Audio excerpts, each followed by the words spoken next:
Hello students, how are you? Hope you all are fine at your home. And me, Disha Tripathi, is again in front of you with a new chapter of your NCERT book, Honeydew. That is the chapter number, this is chapter number 6. This is Jodie's Fawn. This is Jodie's Fawn. And this chapter, the writer of this chapter was Marjorie Kinnan Rawlings. The writer's name is Marjorie Kinnan Rawlings.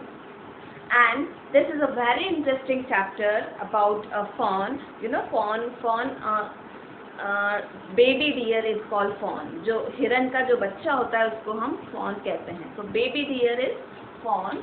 Fawn means FAWN. Baby deer. Or we can say young one of deer. We can say young one of deer. Okay. So this chapter is about the Jodie. Jodie is the boy, and Penny is his father, and Fawn is a baby deer. So we come the chapter. You open your book. So before you read, this is a short introduction is given in front of you. Often instead of rushing to the doctor to treat a small cut or burn, we find quick and effective cures using things available at home. Yes, we do it. क्या बता रहे हैं यहाँ पर, क्या बोल रहे हैं राइटर? जब हमारे घर पे हमें छोटी मोटी चोट लग जाती है, कहीं थोड़ा सा कहीं हम जल जाते हैं, या फिर छोटा सा कट अगर हमें लग जाता है, क्यों हम दौड़ के डॉक्टर के पास जाते हैं? नहीं, हम क्या करते हैं, जो हमारे आसपास घर में अवेलेबल सामान जो है उससे हम अपना ट्रीटमेंट करने की कोशिश करते हैं. Can you think of some such home remedies for? क्या कुछ ऐसी होम रेमेडीज के बारे में आप जानते हैं? जैसे a cut on your knee, a burn on your arm, a bee sting. Bee sting मतलब बी, जब जो हनी बी है वो काटती है उसको बी स्टिंग बोलते हैं. So in this story, Jodie's father has been bitten by a rattlesnake. So इस स्टोरी में क्या है, जो जॉडी के जो फादर है उनको एक स्नैक ने काट लिया है. He quickly kills a doe and uses its heart and liver to draw out the poison. So अब वो फॉरेस्ट में होते हैं उस वक्त, तो वो क्या करते हैं, quickly kill a doe. Doe means a deer. Deer like animal or we can say deer.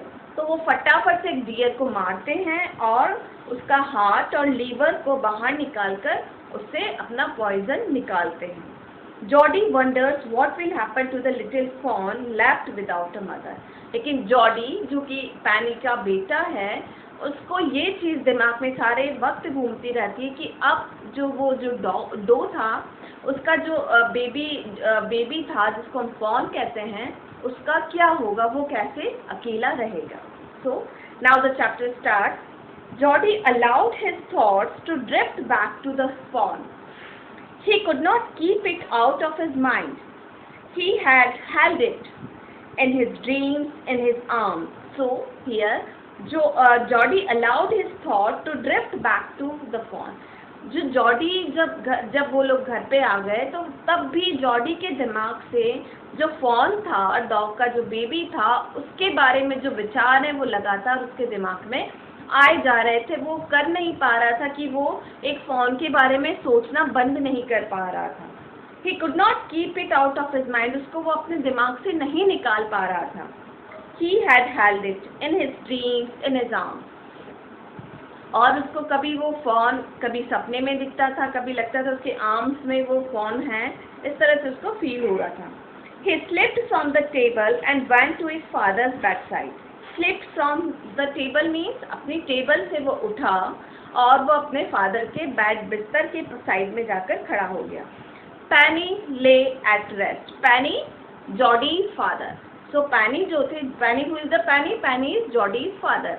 So Penny बिस्तर पे आराम कर रहे.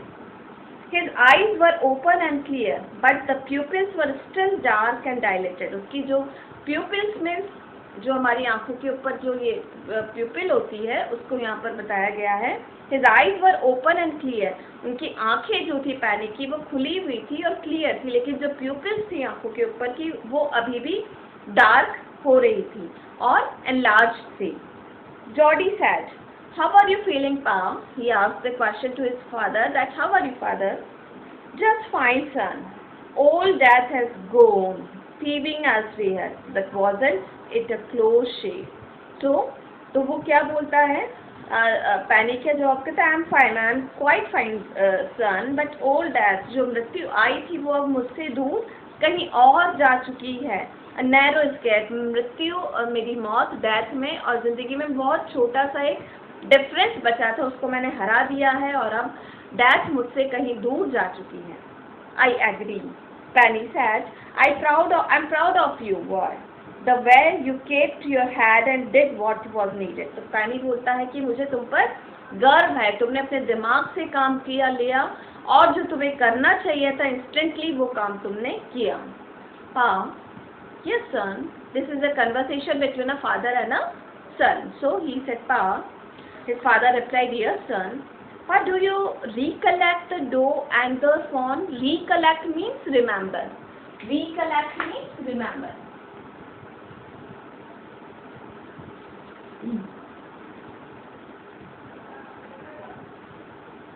So Jody said to his father that, "Do you recollect the doe and the fawn?" कि आपको वो dough और उसके जो बेबी था fawn उसके बारे में ध्यान है? "I can never forget them. The poor doe saved me, that's certain." So his father said, I can never forget them. मैं उनको कभी नहीं भूल सकता उस बेचारे डो को, कि उस डो ने, उस छोटे से जो हिरन का जो बच्चा था, डो ने मेरी जान बचाई है। Pa, the fawn may be out there yet. It might be hungry and very scared. तो जो जॉडी बोलता है लेकिन जो फॉन था वो अभी भी अकेला होगा जंगल में और भूखा होगा और डरा हुआ होगा। I suppose so. Pa, I am a big boy now and don't need to drink milk. Why don't I go and see if I can find the fawn?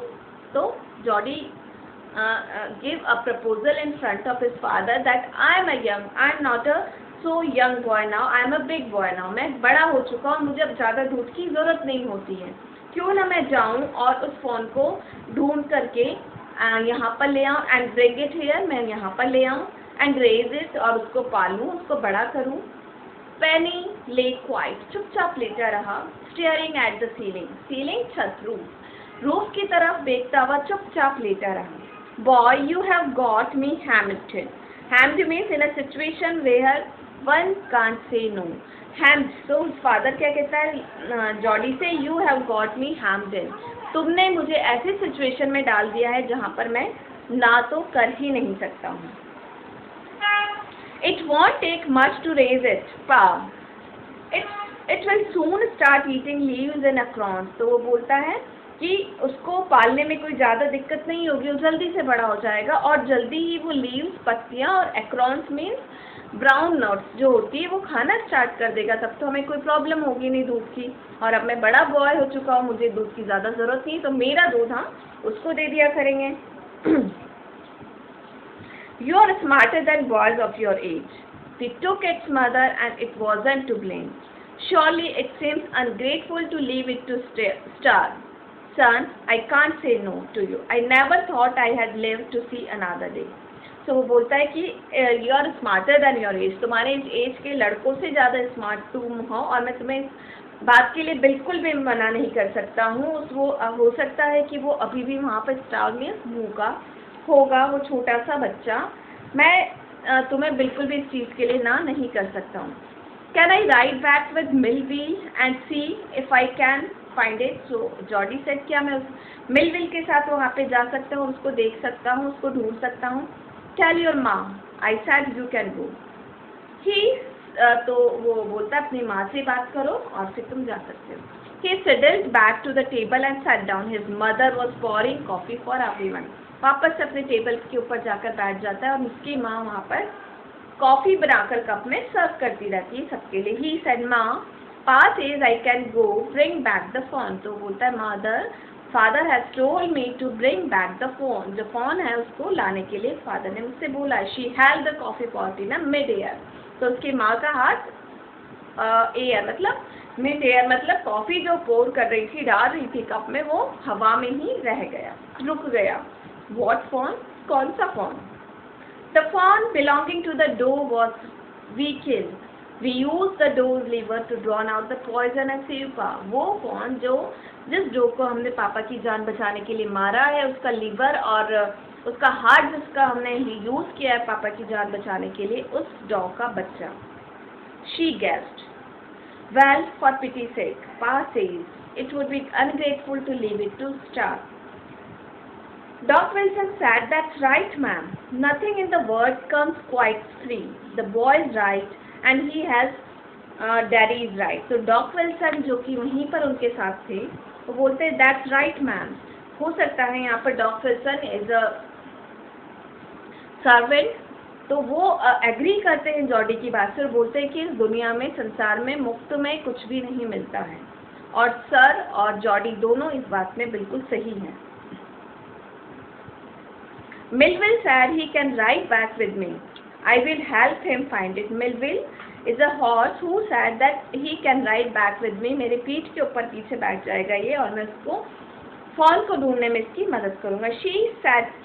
She sat down the pot helplessly. वो pot को हाथ में लेकर धीरे से बैठ जाती. Well, if you will give it your milk, we have got nothing else to feed it. अगर तुम उसको अपना दूध दोगे तो हम और कुछ उसको नहीं दे सकते हैं.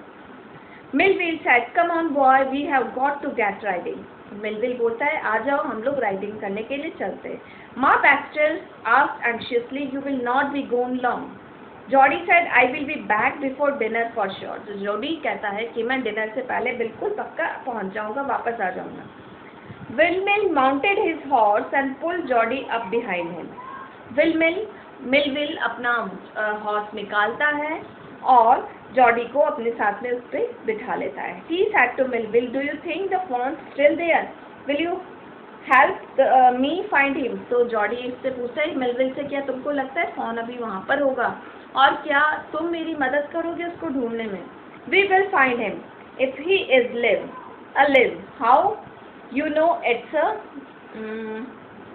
he? तो बोलता है बिल्कुल, वो अगर जिंदा होगा तो हमें आराम से मिल जाएगा.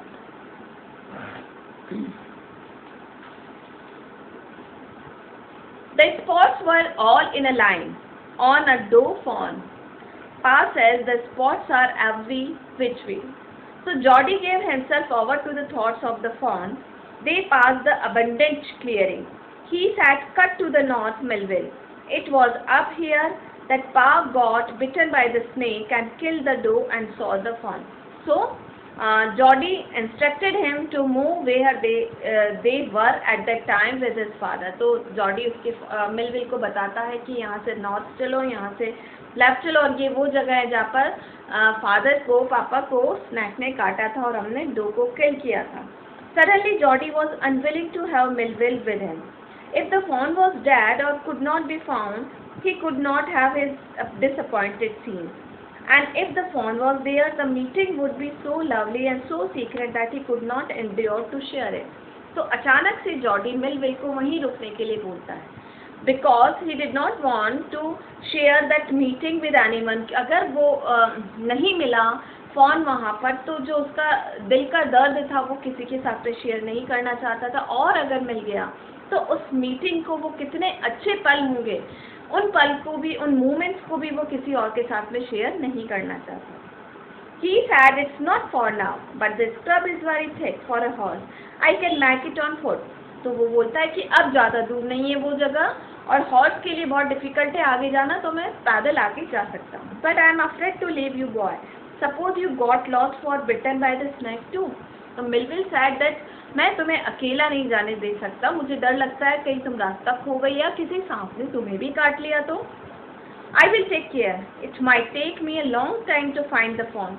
If he is wandering, leave me off right. तो बोले नो, मैं अपना ध्यान रख लूँगा और मैं उसको ढूंढ के आता हूँ. All right, but you take it easy now. You know, north here and east. There and there, that tall pine makes a bearing. So long, Melville, I am obliged. So Melville instructed him to go for his path, और वो आगे बढ़ता है. He waited for the sound of the hooves to end, then cut to the right. The scrub was still. Only his own crackling of twigs sounded across the silence. He wondered for an instant if he had mistaken his direction. Then a buzzard rose in front of him and flapped into the air. So वो रास्ता बनाता हुआ, अपने हाथों से काटता हुआ, सिर्फ वहाँ पर और किसी तरह की कोई आवाज़ नहीं आ रही थी, सिर्फ आवाज़ आ रही थी ट्विग्स, जिन ट्विग्स को वो तोड़ता हुआ, साफ करता हुआ आगे जंगल में रास्ता बना रहा था, सिर्फ वहाँ पर उसकी आवाज़ आ रही थी. And he was very careful, और वो बहुत सावधानी से डायरेक्शंस में जा रहा था, क्योंकि अगर वो उसने गलती कर दी किसी भी डायरेक्शन में जाने से तो वो रास्ता भटक सकता था. He came into the clearing under the oaks. Buzzards sat in a circle around the carcass of the doe. They turned their hats on their long curving neck and hissed at him. So वो देखता है, buzzards is a kind of a bird like vulture that eat the flesh of dead animals. तो अचानक से वो buzzards को चारों तरफ चक्कर लगाते हुए उसको buzzards नजर आती है, जहाँ पर उन्होंने उस डो को मारा था, उसके फ्लैश को खाने के लिए उसके आसपास buzzards उसको घूमते हुए चक्कर लगाते हुए नजर आती है. They turned their hats on their long curvy necks and hissed at him. He threw his bow at them and they flew into an adjacent tree. So जैसे ही वो वहाँ पहुँचता है तो वो अपनी लंबी गर्दन से उसकी तरफ आती हैं और हिस करके साउंड करके उसकी तरफ जाती है, लेकिन वो अपने हाथों से उसको दूर भगाता है और वो डर करके किसी पास के पेड़ पे जाकर बैठ जाते हैं. The sand shouts large at prince, but the big cat killed fresh, and they had left the door to the carrion birds. और ऐसा लग रहा था उन buzzards ने किसी fresh cat को मारा था वहीं पास में, और डो को वहाँ पर उन्होंने छोड़ दिया था carrion birds के लिए. He parted the grass at the place where he had seen the fawn. It did not seem possible that it was only yesterday. उसने वहाँ से घास हटाना शुरू किया जहाँ पर कल उसने fawn को देखा था. The fawn was not there. वो वहाँ पर नहीं था. He circled the clearing. There was no sound, no sign. The buzzards clacked their wings, impatient to return to their business. और जो buzzard थी वो अपने पंखों की buzzard की आवाज़ें आ रही थी, जैसे वो बहुत ज़्यादा आतुर हो रही हैं वापस वहाँ पर आने के लिए, अपने business जो काम वो कर रही थी, उस fresh cat को खाने का काम जो वो कर रही थी, वहाँ पर वापस वो continue करने के लिए बहुत ज़्यादा eager हो रही थी. He returned to the spot where the fawn had emerged and dropped on all fours, studying the sand or the small hoof prints. The night's rain has washed away all tracks except those of cat and buzzard. और रात में जो बारिश हुई होगी उसने सारे पैरों के निशान जो कल वो लोग आए थे जिससे वो निशान बन गए थे, वो सारे निशान साफ हो चुके थे रात की बारिश की वजह से. Movement directly in front of him startled him so that he tumbled backward. The fawn lifted its face to his.